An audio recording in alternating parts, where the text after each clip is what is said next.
জিয়াতের বাইরে কিন্তু সুজ্জেতে বুঝাইয়া কি জিহাদ হুনি কি আফাই কয় কি এগুলো হ্যাঁ খানকি বিগির পোলা তোর তোর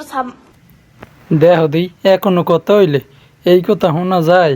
চেহারা সুরত গেছে আমার লাল হইয়ে ইয়ে মানুষ শুনতে পারে আরে খোদা তালা মাইয়া মাইয়া কোন কোন পর্যন্ত গেছে তোর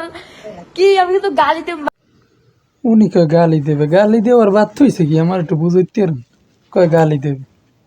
মন মেজাজ ভালো না আমি ওই হনো আফাই আবার কয় মন মেজাজ ভালো না মন মেজাজ কেমনে ভালো থাকবে বয়স একটু ঐতেন না এর মধ্যে হেরা পিরিত করে এমনি যায় লাং বাতা রেওয়া লইয়া ঘোরা ঘুরি কেমনে মন মেজাজ কেমনে ভালো থাকবে মানে ব্রেকআপের প্যারায় আছি আমি কিন্তু গালি দিমু লাইভে আফাই কয় আবার ব্রেকআপের পেরাই আস দাদাই ব্রেকআপ করিয়ে দিলে না আফাই এ হরে জিয়েতের মায়ের বলে এ হরে ও হরে ব্রেকআপ পর্যন্ত গেলেন কে হেলে আমাকে এই পাবলিকের এইসব কথা শোনা লাগবে জীবনেও লাগবে না